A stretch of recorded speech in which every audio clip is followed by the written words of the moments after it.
edición del ciclo de entrevistas. Mi nombre es Matías Tapia, soy licenciado en Psicología y hoy tenemos el honor de contar con la directora del equipo de investigación, Leticia Luque, y mi compañera Ailén Ceballos, a quienes está a cargo Leticia del equipo de investigación y a quien agradecemos profundamente que nos abren las puertas de su trabajo y de este espacio tan importante en la formación de muchos profesionales de la Facultad de Psicología de la Universidad Nacional de Córdoba, ¿sí?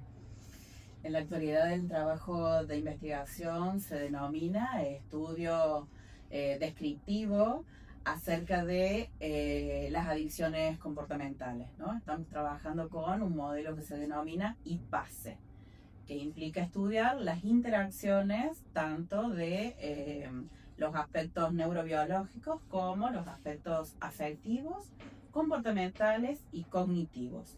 Entonces la idea es un modelo integral de todo comportamiento adictivo con foco en lo que son las adicciones comportamentales, tales como la adicción al trabajo, al juego de apuestas, a las tecnologías, entre otros. Bien. ¿Qué te llevó a tener esta vocación, digamos, a interesarte por la investigación? Por la investigación, yo creo que desde chiquita mi vocación ha sido investigar. Hay gente que dice que cuando como, corto la comida y la miro primero. Y entonces como que el espíritu de investigador ha crecido conmigo, digamos.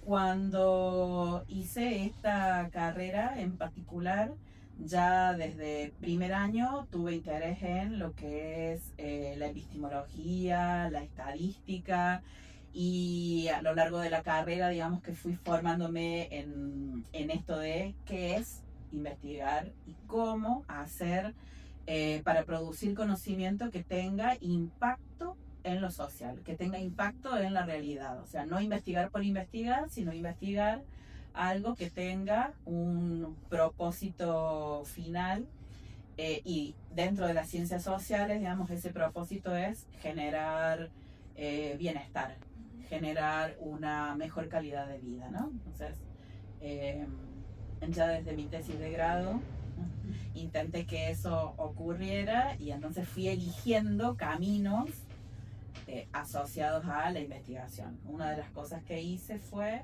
proponer un seminario donde trabajé lo que es la informática con la psicología.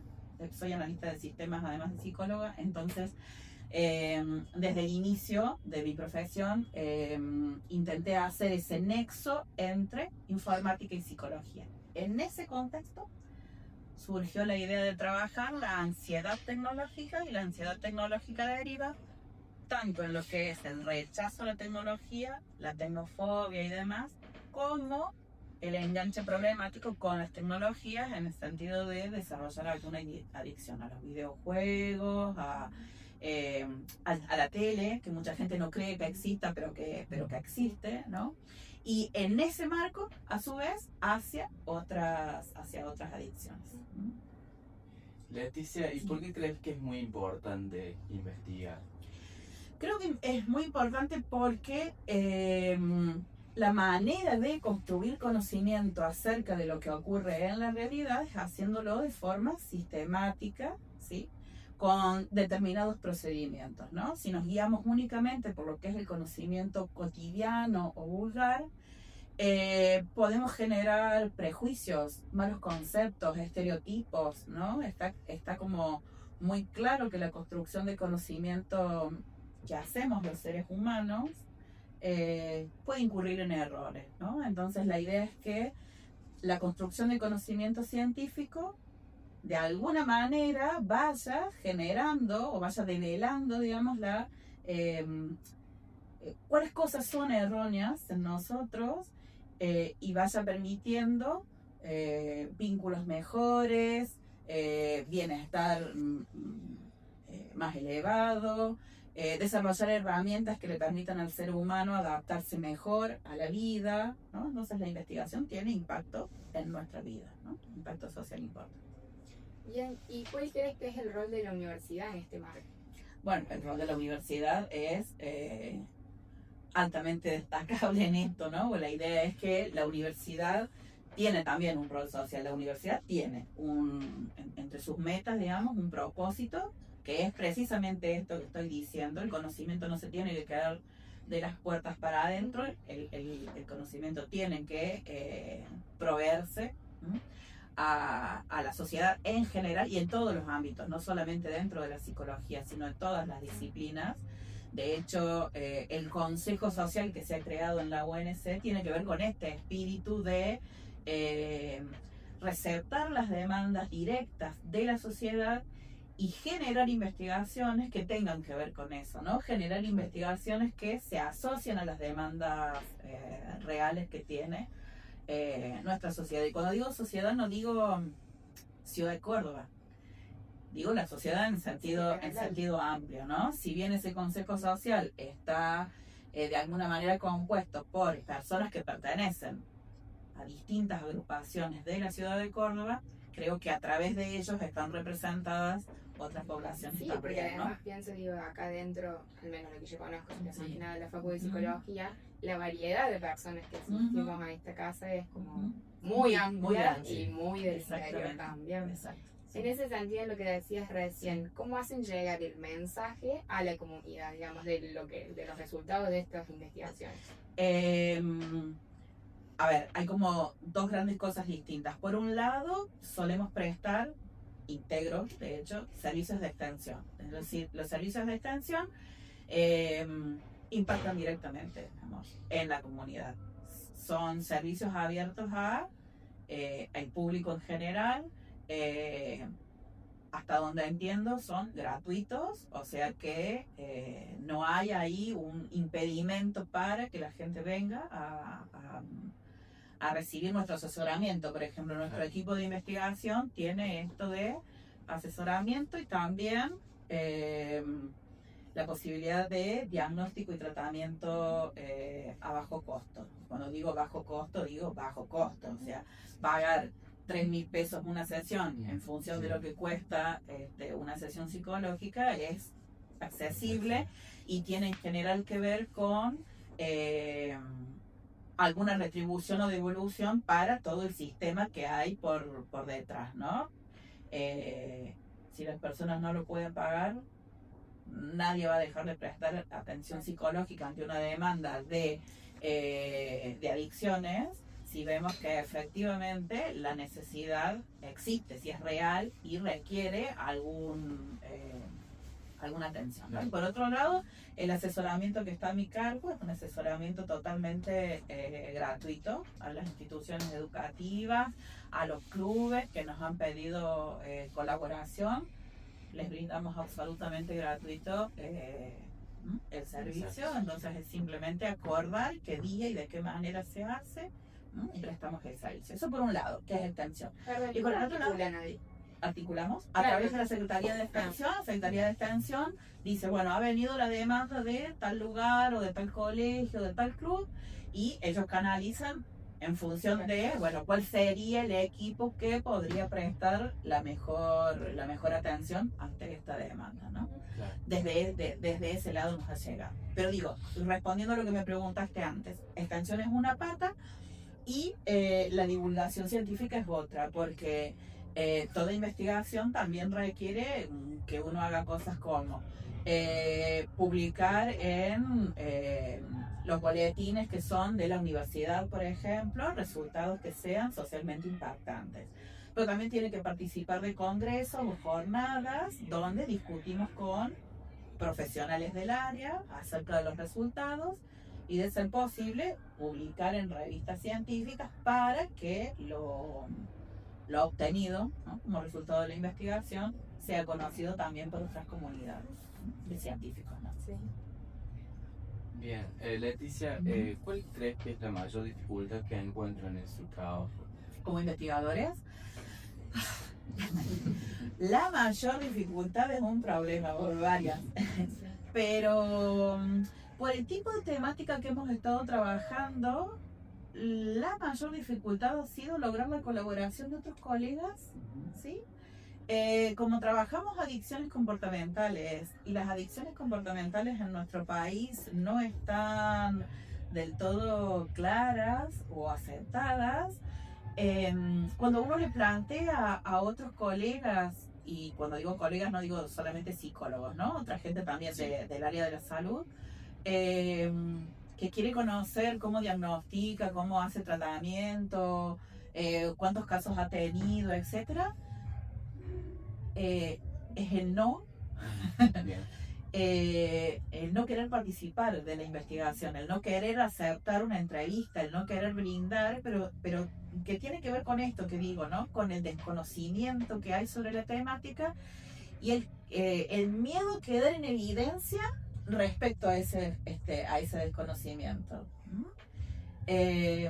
Afortunadamente, creo que hace un par de años eso ha estado cambiando, ¿no? En las investigaciones hechas antes del 21 más o menos, no era rotundo. Y en general, claro, había muchos más no. Después esto fue cambiando. Creo que el hecho de que en el CIE 11 se aceptase la inclusión de el juego de apuestas y luego el de los videojuegos como comportamientos adictivos fue generando una apertura y fue cambiando esa situación. Y entonces, si bien sigue habiendo rechazos a conceptos como la adicción a las compras, la adicción al sexo, la adicción a la comida, ¿no? Sigue generando ahí la adicción a la actividad física o al amor, ni hablar. Sigue habiendo como resquemores al respecto, pero creo que hay una apertura lenta, pero que eso está cambiando. Pero sigue operando todavía como un factor de problema.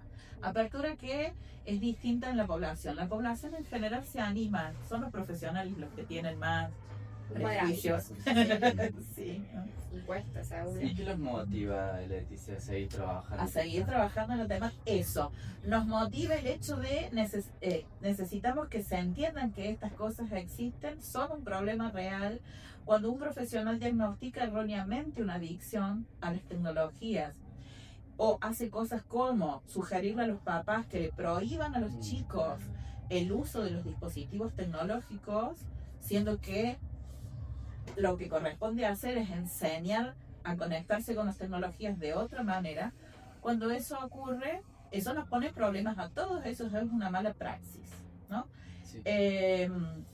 Y vos podés desencadenar cosas como potenciales ideaciones suicidas o el suicidio mismo, quitándole a un adolescente la tecnología, ¿sí? Entonces, hacer la investigación y difundirla tiene que ver con esto, es decir, esto no puede seguir ocurriendo. La sociedad ha cambiado, no podemos seguir usando viejos manuales de diagnóstico de salud mental o viejos modelos teóricos, ¿no?, de salud mental, y es necesario que los profesionales de la salud lo entiendan y adopten criterios adecuados y se sigan formando, digamos, para hacer diagnósticos acordes a las problemáticas actuales y proponiendo tratamientos que sean coherentes con esos diagnósticos, ¿no? Entonces el impulso de investigar tiene que ver con eso, seguir adelante, y aunque uno contribuya de a poquito, contribuye. Sí. Todo suma. Todo suma. Teniendo en cuenta un poco, recién mencionabas a los adolescentes, Sí. Si nos puedes comentar un poco sobre resultados de algunas investigaciones que hablen asociando, digamos, los tipos de adicciones comportamentales y los rangos etarios. Sí. O sea que una de las preocupaciones que más tenemos en nuestro equipo de investigación, y creo que Matías lo debe tener en claro por la Porque Matías forma parte, porque, no lo claro, dijo. porque forma parte del equipo, es que una de las cosas que más nos preocupa es el preconcepto de que son los adolescentes los únicos adictos, ¿no? Nosotros entendemos con mucha claridad que hay comportamientos problemáticos en la adolescencia, pero por la misma etapa o por las características, digamos, de la persona adolescente. No obstante, no son privativas de la adolescencia. A nosotros nos preocupa tanto más que un adolescente, un adulto mayor solo en su casa, enganchado con los casinos online, ¿no? Que gasta su magra jubilación en apuestas, tratando de ganar un poquito más, ¿no? Y donde la distorsión del pensamiento es equivalente a la distorsión que tiene un adolescente, ¿no? La apuesta basada en un pensamiento mágico de perdí pero voy a ganar, donde se produce todo este sesgo de creer que porque una vez se ganó, se va a ganar siempre, y se rechaza, se niega la existencia de 10 pérdidas por cada ganancia, ¿no? Entonces, tratamos de investigar todo el grupo etario. También sabemos que investigar con adolescentes tiene toda una cuestión ética por detrás, ¿no? Que exige una serie de resguardos que por ahí con los adultos no tenés, entonces nos cuesta un poco trabajar con los adolescentes, pero bueno, lo hemos estado haciendo sobre todo con los colegios, que nos permiten hacer recolecciones de datos gracias a un convenio que hay entre la UNC y colegios secundarios de Córdoba, no solo de la ciudad, de la provincia en general. Y después, por ejemplo, hay indicadores que dicen que los problemas del juego y de tecnología son más grandes en los adultos jóvenes que en los adolescentes. Y los adultos jóvenes, que son modelo o papás de niños pequeños, estando en esta situación de desplegar comportamientos o comportamientos adictivos, ¿no? Iba a decir problemáticos, que no me gusta mucho, pero desplegando comportamientos que no son de todo saludables, operan como modelos nocivos para los más pequeños, ¿no? Y hacen cosas como ponerles en la mano a un bebé de 6 meses un teléfono celular para que juegue y no llore. Es un comportamiento totalmente nocivo, en el sentido de que desencadena en ese cerebro tan plástico, tan pequeño, un conjunto de reacciones que se proyecta negativamente en el tiempo, ¿no? Entonces, sí tenemos hechos estudios con distintos grupos etarios e insistimos en esto de decir, no nos quedemos describiendo pura y exclusivamente el comportamiento de los adolescentes. No estigmaticemos ni encasillemos a los chicos como los únicos que tienen problemas de adicciones, ni en las comportamentales ni en las de sustancias, ¿sí? En todo, en general, tenemos dificultades con los consumos. Dime. Bien. Sí, ¿podrías más o menos, Leticia, comentarle a la comunidad en general qué son las adicciones comportamentales y cuáles han sido los últimos avances que ha habido en relación a las adicciones comportamentales? Muchas. Bueno, a ver. A nivel internacional se trabaja la idea de las adicciones comportamentales como un conjunto de comportamientos que no involucran el consumo de alguna sustancia en particular, pero que no obstante producen el mismo núcleo fuerte que las otras adicciones, ¿no? Esto de que se produce el deterioro en el control del comportamiento de la persona,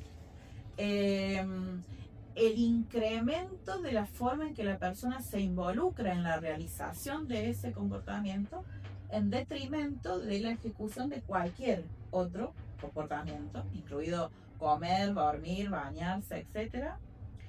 Y la realización del comportamiento pese a las consecuencias negativas, ¿no? Entonces, eso es clave, porque ese criterio en particular es lo que determina que ahí hay efectivamente una adicción. La persona tiene en claro que está teniendo consecuencias negativas en su vida de toda naturaleza y pese a ello no puede parar el comportamiento, ¿no? Entonces ese combo define una adicción. Y entonces, cuando no hay involucramiento de sustancias, hay estudios acerca de qué otras cosas pueden provocar esto. Entonces, juego de apuestas, uso de tecnologías, trabajo, sexo, amor, compras, comida y actividad física constituyen las 8 grandes adicciones comportamentales que se han estado estudiando a nivel internacional, ¿no? Hay otros estudios asociados a cosas como, por ejemplo, la danza, el tango, inclusive aquí en Argentina, pero claramente los mismos investigadores entienden que eso forma parte de aquello amplio que se llama adicción a la actividad física. Hay estudios relacionados con, por ejemplo, el estudio, ¿no? Esta gente que estudia una y otra y otra y otra cosa y nunca deja de formarse, pero que es un subtipo de la adicción al trabajo. Y después hay todo un conjunto de estudios asociados a si las apuestas online, las apuestas en casinos físicos son la misma cosa o no, si las compras hechas online o de manera presencial son la misma cosa o no. Esas son, digamos, como las cosas más nuevas. Esta variante de los comportamientos que está generando el involucramiento de Internet. Internet en algún momento fue estudiado como generador de una adicción y no se llegó nunca a un consenso de que haya algo como adicción a Internet, pero Internet claramente es el nexo, pero además el que ha complejizado, o la que ha complejizado, porque la Internet es la red, no, la que ha complejizado otras adicciones.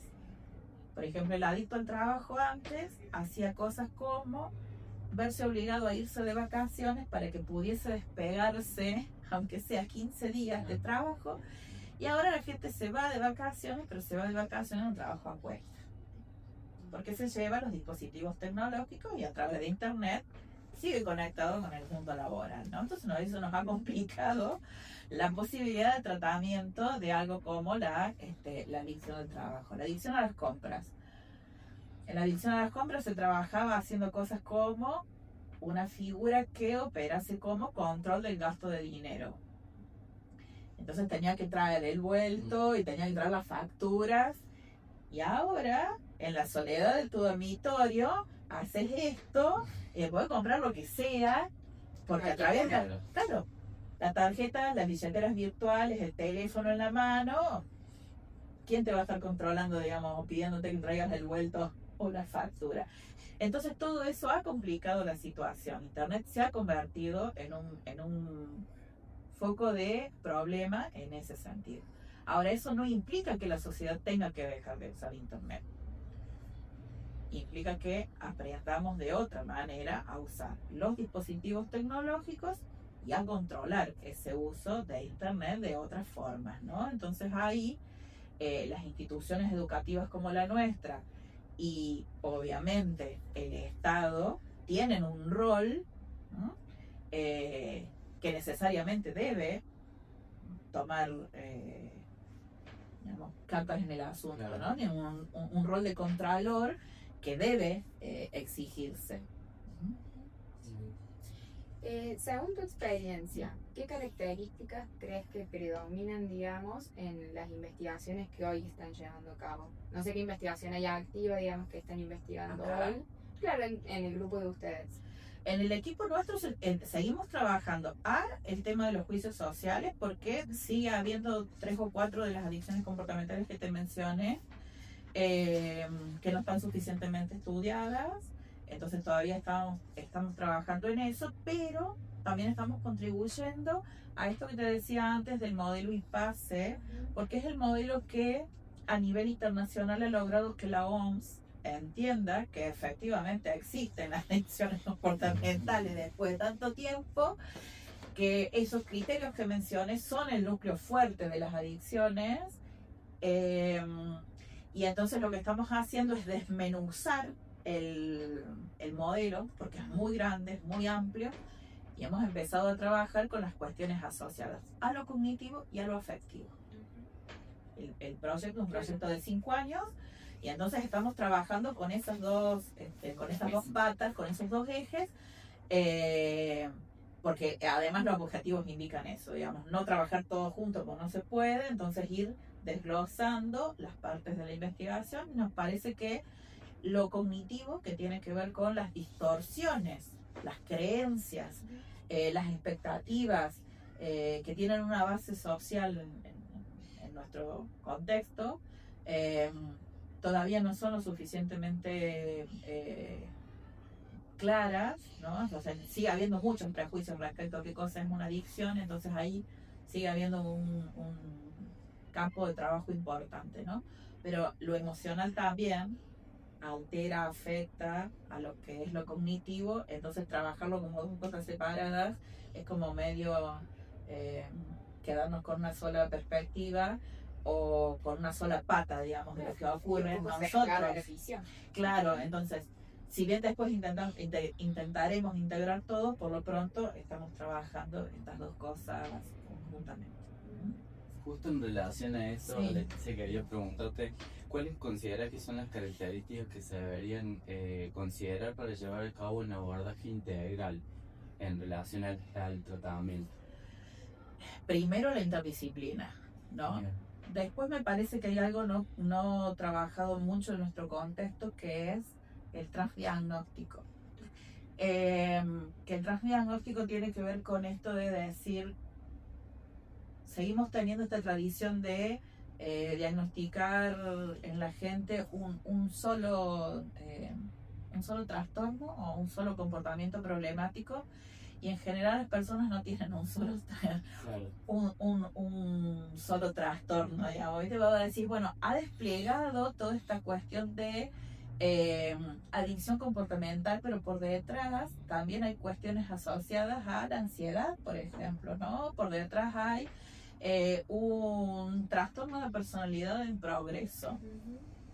Si el profesional no tiene la formación adecuada, suele quedarse con una sola de las miradas o con un solo trastorno, y le pone todas las fichas a eso sin poder ver que por detrás hay otra cosa, ¿no? Entonces, cuando una persona que tiene un trastorno de obesidad es derivado a hacerse una cirugía bariátrica, y no ha habido un colega psicólogo que ha visto que esa persona tiene un problema de obesidad, pero que esa obesidad deriva de una ingesta compulsiva de alimento que puede caracterizarse como una adicción a la comida, y ha trabajado sobre eso, esta persona va a fracasar. Esa cirugía, una cirugía destinada al fracaso. Claro.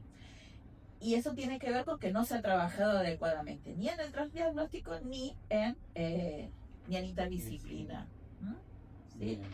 Y desde tu experiencia, Ujú. Leticia, ¿cómo consideras que se puede ayudar a una persona que padece una adicción comportamental y cuáles son los tratamientos que se proponen? Bueno, en general, desde la perspectiva de nuestro equipo de investigación, el tratamiento que debería proponerse es un tratamiento cognitivo, ¿sí? Cognitivo comportamental, en el sentido de decir, bueno, a ver, primero deberíamos detectar cuáles son las distorsiones cognitivas, los pensamientos automáticos y demás que genera que la persona no pueda ver o vea sesgadamente lo que le está ocurriendo, y a partir de esas distorsiones empezar a complejizar el tratamiento e ir hacia otras cosas como la base emocional que dio origen a eso, ¿no? O sea, no quedarse con lo Claro. cognitivo, sino bajar a trabajar aquello que seguramente hizo que la persona encontrase placer o bienestar o alivio de su malestar en la ejecución de ese comportamiento, ¿no? Algo desencadenó eso, si no seríamos todos adictos, y no lo somos, Claro. precisamente porque manejamos de distinta manera las emociones, ¿sí? Hemos aprendido o utilizamos estrategias de afrontamiento distintas respecto a los problemas que se nos presentan cotidianamente, y hay gente que ha aprendido erróneamente a resolver los problemas, y dentro de las formas erróneas de afrontar un problema está el desencadenar un comportamiento adictivo, ¿no? Entonces hay que bajar Claro. hacia eso, hacia ese punto. Si bien sabemos que hay otros tipos de tratamientos como los grupos de autoayuda, desde nuestro equipo nosotros no sugerimos los grupos de autoayuda. Bien. En los grupos de autoayuda del estilo Alcohólicos Anónimos, Sí. ¿no? Aplicados a otras adicciones comportamentales, se sugiere esto de la abstinencia total. Claro. La abstinencia total en materia de, piensen, en materia de tecnología. Sería meter a la persona en una cueva para que nunca más haga cosas como usar un teléfono, un videojuego, internet. O sea, no tiene ningún sentido. Inclusive en adicciones como la adicción al juego de apuestas. O sea, una persona que nunca más va a poder pasar por un lugar donde haya un casino, nunca más va a poder pasar por un kiosco donde venden lotería. No, O sea, sería Insostenible. o es insostenible, claro. Entonces, esto de reportar permanentemente recaídas es porque uno interpretó mal Claro. cómo tiene que llevar a cabo el tratamiento. La persona tiene que poder seguir viviendo sin recaer. Donde el comprar una boleta de lotería para apostar no es una recaída, porque lo hace una sola vez y lo puede manejar. Entonces, en realidad es aprender a vivir de nuevo, Claro. adquiriendo las estrategias adecuadas para seguir viviendo pese, ¿sí?, a hacer algo como tomarse una copa de vino, fumarse un cigarrillo o comprar un cartón de lotería, ¿no? Sin creer que eso es Es nocivo. modificar un poco la relación y el Claro, significado de la conducta. exactamente, pero digo, no tomar eso, una cosa, como, oh, el gran problema ya empezó de nuevo. No, si la persona logra controlar el comportamiento y no recae efectivamente, de decir de pronto se tomó una copa de vino estando con amigos y a la mañana siguiente estaba totalmente alcoholizado, eso es recaída. Si eso no ocurre es porque ha podido controlar el comportamiento y porque ha aprendido a conectarse de nuevo con ese objeto, ¿no? Entonces la idea es que el tratamiento vaya por ese lado. Entonces vuelvo a decir, cuando se crean estos grupos, yo tengo mis resquemores al respecto, y cuando se impulsa que eso se haga, no estoy del todo de acuerdo, ¿no? Claro. Porque ocurre esto que le estoy diciendo, ¿sí? La persona nunca más puede volver a ejecutar el comportamiento porque enseguida es visto negativamente. Y eso impacta también negativamente en la persona. Eso genera en la persona más ansiedad, más estrés, más angustia. ¿Y cómo Claro. aprendió la persona a resolver ese estrés y esa angustia? Haciendo ese comportamiento.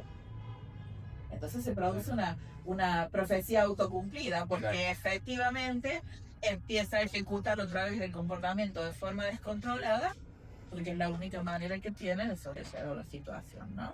Sí, la autoconfirmación de la percepción del otro. Tal cual, exactamente.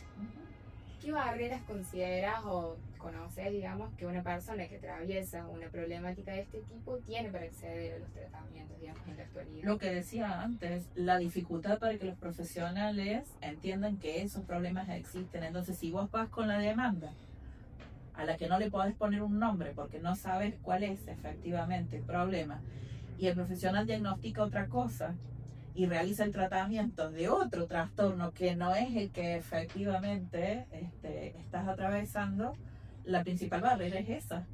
La otra cosa es que, aun cuando el profesional diagnostique correctamente, si no está reconocido en los manuales de salud mental y el profesional no sabe cómo tiene que proceder en esos casos, las obras sociales no te brindan la asistencia porque te cae alguien con un diagnóstico de adicción al amor, y el de la obra social no asume que eso existe, claro.